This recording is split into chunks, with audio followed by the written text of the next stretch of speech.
अध्यक्ष महोदय, 1945 की दुनिया निश्चित तौर पर आज से बहुत अलग थी। पूरा वैश्विक माहौल, साधन, संसाधन, समस्याएं, समाधान, सब कुछ भिन्न था। ऐसे में विश्व कल्याण की भावना के साथ जिस संस्था का गठन हुआ, जिस स्वरूप में गठन हुआ, वो भी उस समय के हिसाब से ही आज हम एक बिल्कुल अलग दौर में, 21वीं सदी में हमारे वर्तमान की, हमारे भविष्य की आवश्यकताएं और चुनौतियां अब कुछ और हैं। इसलिए आज पूरे विश्व समुदाय के सामने एक बहुत बड़ा सवाल है कि जिस संस्था का गठन तब की परिस्थितियों में हुआ था, उसका स्वरूप क्या आज भी प्रासंगिक है? सदी बदल जाए और हम न बदलें तो बदलाव लाने की ताकत भी कमजोर हो जाती है। अगर हम बीते 75 वर्षों में संयुक्त राष्ट्र की उपलब्धियों का मूल्यांकन करें तो अनेक उपलब्धियां दिखाई देती हैं, लेकिन इसके साथ ही अनेक ऐसे उदाहरण भी हैं जो संयुक्त राष्ट्र के सामने गंभीर आत्ममंथन की आवश्यकता खड़ी करते हैं। ये बात सही है कि कहने को तो तीसरा विश्व युद्ध नहीं हुआ, लेकिन इस बात को नकार नहीं सकते कि अनेकों युद्ध हुए, अनेकों गृह युद्ध भी हुए। कितने ही आतंकी हमलों ने पूरी दुनिया को थर्रा कर रख दिया। खून की नदियां बहती रही। इन युद्धों में, इन हमलों में जो मारे गए वो हमारी आपकी तरह इंसान ही थे।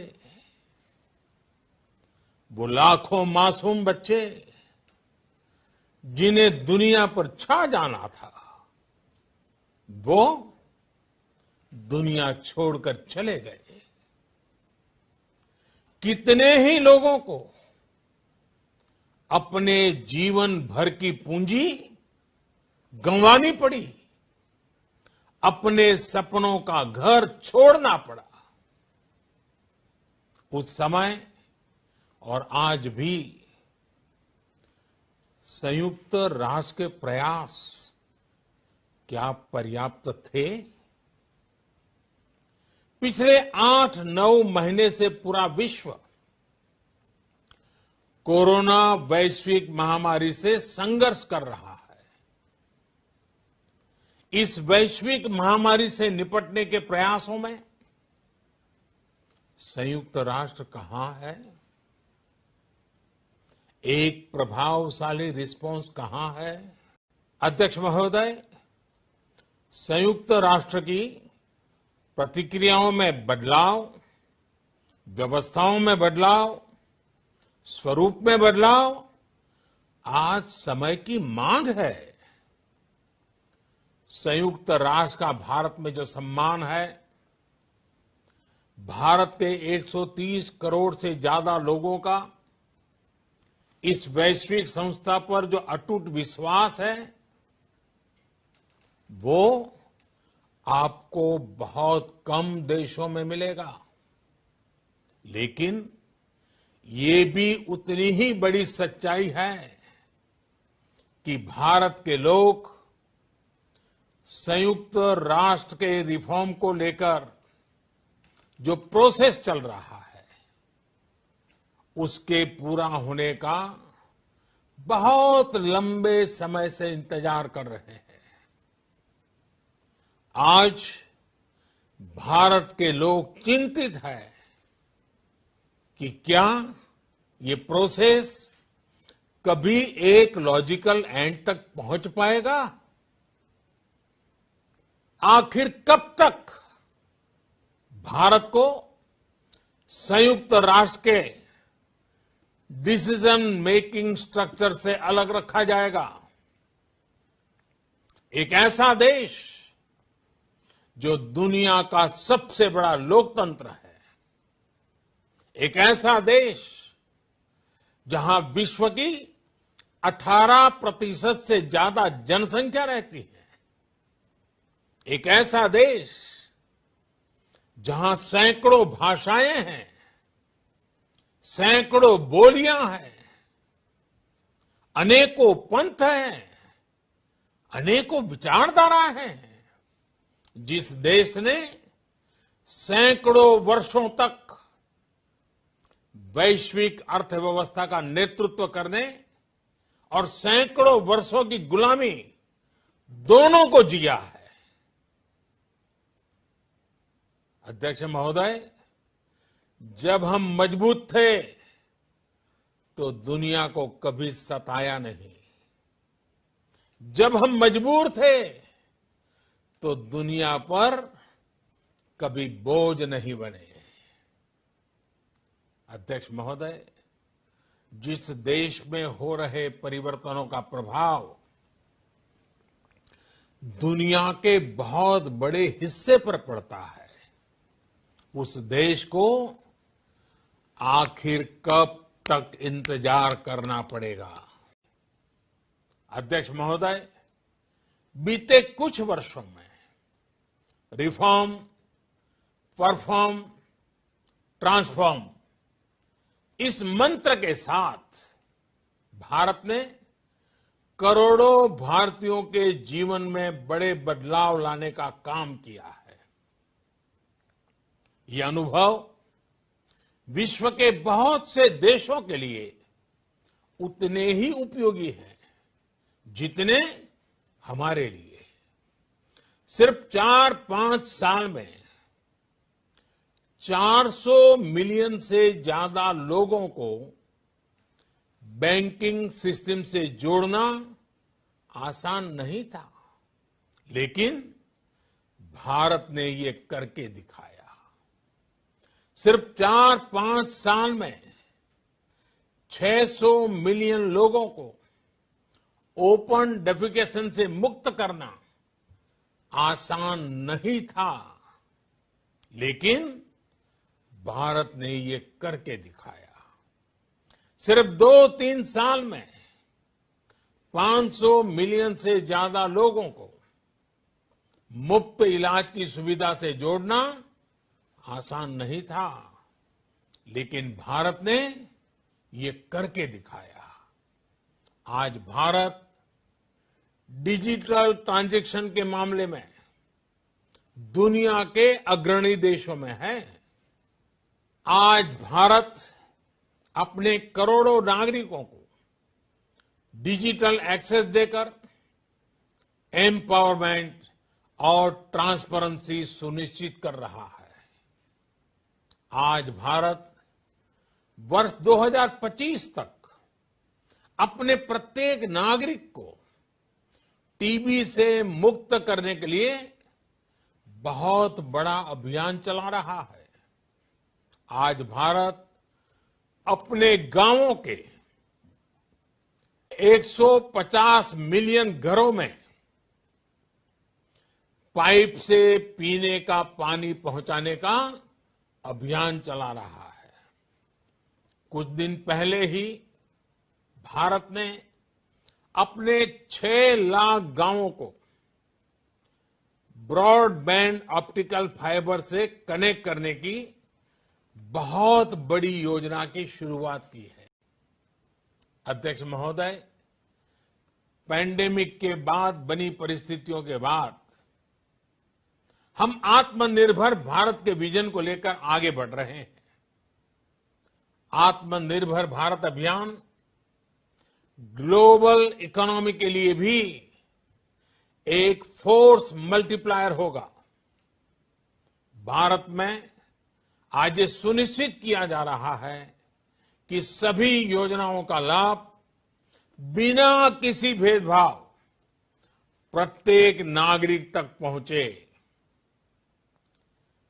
विमेन एंटरप्राइज और लीडरशिप को प्रमोट करने के लिए भारत में बड़े स्तर पर प्रयास चल रहे हैं।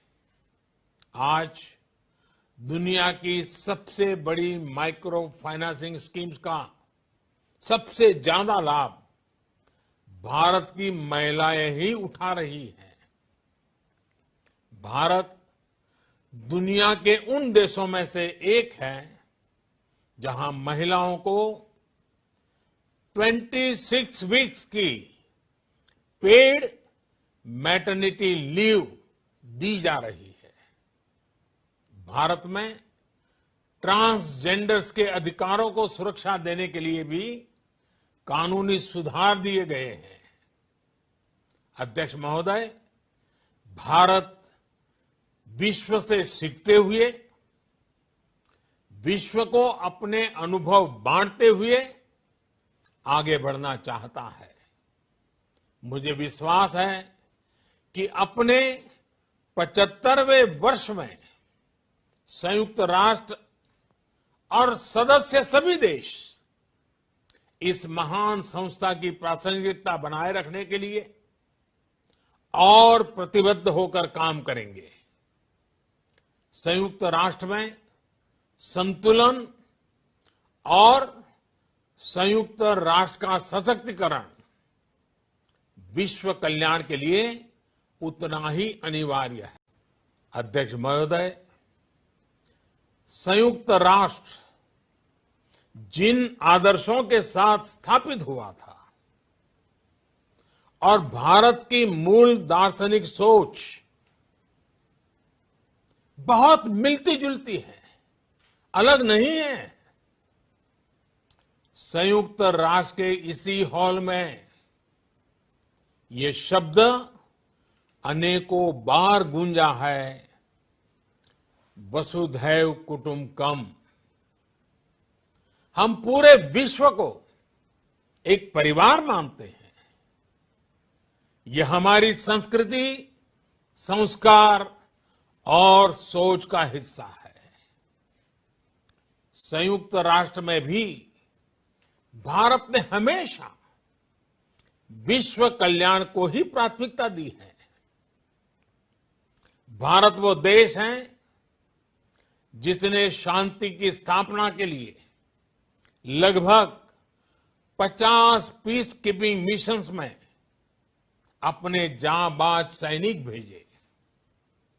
भारत वो देश है जिसने शांति की स्थापना में सबसे ज्यादा अपने वीर सैनिकों को खोया है। आज प्रत्येक भारतवासी संयुक्त राष्ट्र में अपने योगदान को देखते हुए संयुक्त राष्ट्र में अपनी व्यापक भूमिका भी देख रहा है। अध्यक्ष महोदय, 2 अक्टूबर को international day of non violence और 21 जून को इंटरनेशनल डे ऑफ योगा, इनकी पहल भारत ने ही की थी। Coalition for disaster resilience infrastructure और इंटरनेशनल सोलर अलायंस, ये भारत के ही प्रयास है। भारत ने हमेशा पूरी मानव जाति के हित के बारे में सोचा है, न कि अपने निहित स्वार्थों के बारे में। भारत की नीतियां हमेशा से इसी दर्शन से प्रेरित रही है। भारत की नेबरहुड फर्स्ट पॉलिसी से लेकर एक्ट ईस्ट पॉलिसी तक, security and growth for all in the region, इसकी सोच, या फिर इंडो पैसिफिक क्षेत्र के प्रति हमारे विचार, सभी में इस दर्शन की झलक दिखाई देती है। भारत की पार्टनरशिप का मार्गदर्शन भी यही सिद्धांत तय करता है। भारत जब किसी से दोस्ती का हाथ बढ़ाता है तो वो किसी तीसरे के खिलाफ नहीं होती। भारत जब विकास की साझेदारी मजबूत करता है तो उसके पीछे किसी साथी देश को मजबूर करने की सोच नहीं होती। हम अपनी विकास यात्रा से मिले अनुभव साझा करने में कभी पीछे नहीं रहते।